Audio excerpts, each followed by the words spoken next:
샬롬, 좋은 아침입니다. 또 다른 묵상의 한 주 시작되었습니다.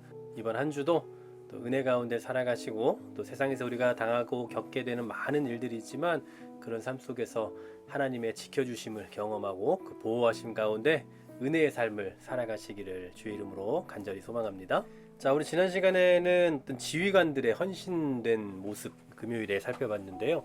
오늘은 이제 제사장들이 해야 할 일에 대해서 말씀을 하고 있습니다. 특히 등불에 대한 이야기를 하고 있는데요. 2절, 3절 말씀 보시면 어떻게 등불을 켜야 되는지 한번 보십시오. 아론에게 말하이르라 등불을 켤 때에는 7 등잔을 등잔대 앞으로 비추게 하라라고 말씀하죠. 또 3절 아론이 그리하여 등불을 등잔대 앞으로 비추도록 켰으니 여호와께서 모세에게 명령하신 것 같았다. 자, 등불을 켤 때는 어떻게 해야 된다고요? 등잔대 앞으로 비추게 해야 된다. 자, 이게 무슨 의미냐면요. 간단하게 좀 설명을 드리도록 해볼게요. 자, 성막 내부입니다. 자, 성막 안에 성소와 지성소가 있는 건 다 아시죠?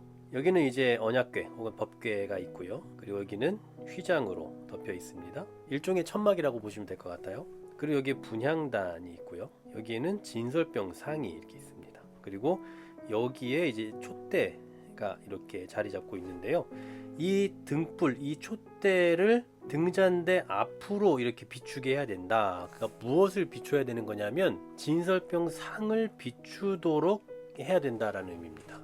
여기에 대해서는 우리가 성막을 공부하는 시간이 아니니까 다 할 수는 없겠지만 이 진설병이 보통 의미하는 바는 뭐냐면 하나님의 임재를 상징하거든요.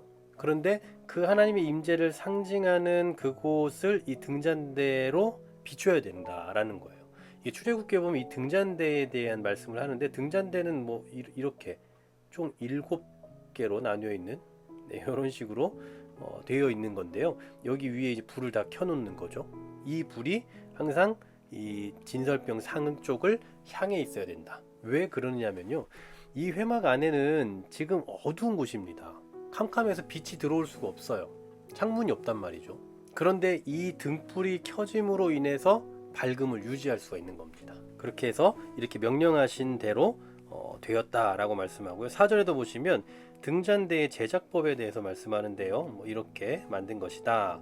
모세가 여호와께서 자기에게 보신 양식을 따라 이 등잔대를 만들었다. 자, 앞에 3절 하반절과 같은 맥락에서 하나님께서 말씀하신 대로 되었다라고 말씀하고 있습니다. 이 모든 것은 결국 무엇으로 이루어졌고 무엇으로 된 것입니까? 바로 하나님께서 말씀하신 대로, 그 명령대로 하나님의 말씀 따라 되었다라고 말씀하고 있죠. 자, 이 등잔대 어떻습니까? 하나님의 임재를 밝혀주고 또 하나님의 말씀대로 만들어지고, 언제나 우리 성경에 보면은 이런 빛에 대한 이야기가 자주 등장을 하잖아요. 특히나 이스라엘 백성들의 앞길을 인도하는 빛의 역할을 하는 게 언제나 뭐라고 말씀하고 있습니까? 계속 제가 반복적으로 말씀드리지만 말씀이죠. 이 말씀이 이스라엘 백성들의 이 빛의 역할을 하게 된다라는 것을 보여주는 거예요.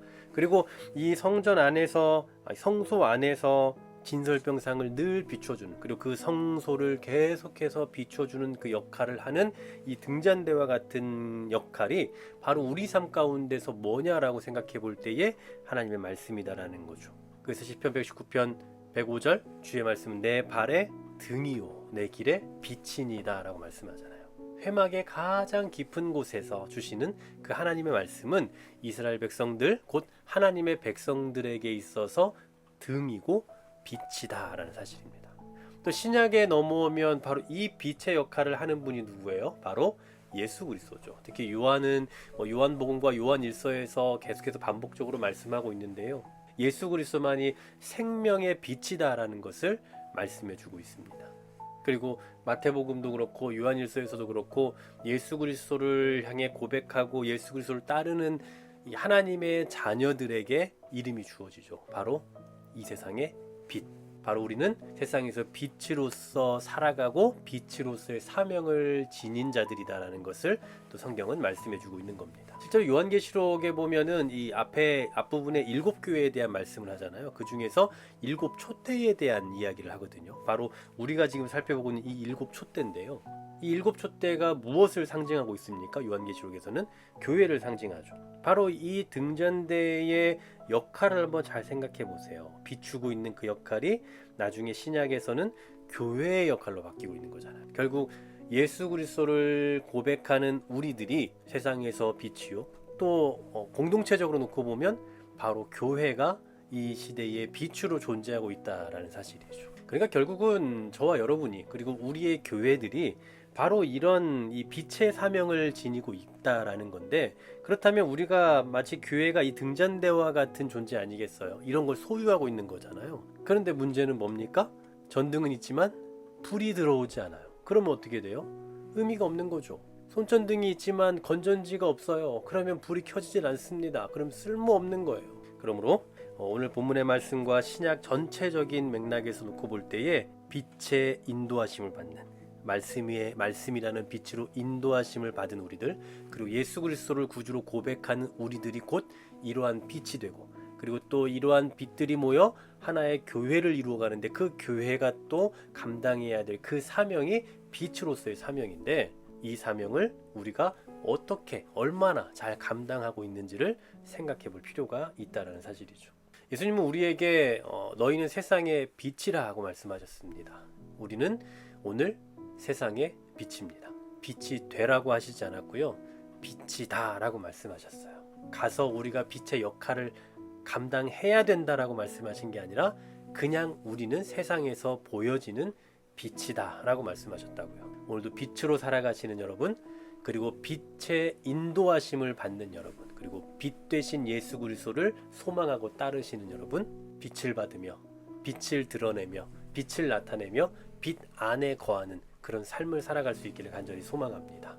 우리의 앞길을 비추시는 말씀의 빛을 따라서 오늘도 그렇게 살아가기를 힘쓰시고, 또 우리의 소망 되신 빛 되신 예수 그리스도의 백성으로서의 그 삶의 자태를 나타내는, 그리고 세상의 빛으로 보냄받은 그 우리의 사명을 인식하고 그 사명 안에서 오늘도 빛됨을 드러내는 삶을 살아가는 그러한 사명이 우리에게 있다라는 거 잊지 않으셨으면 좋겠습니다.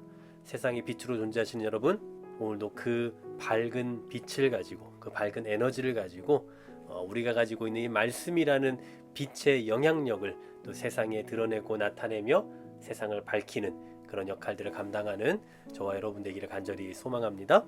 하나님, 오늘도 우리를 빛으로 부르신 줄로 믿습니다.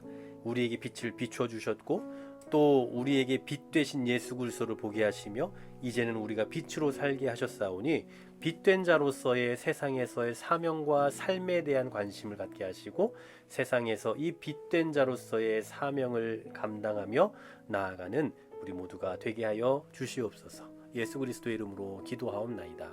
아멘.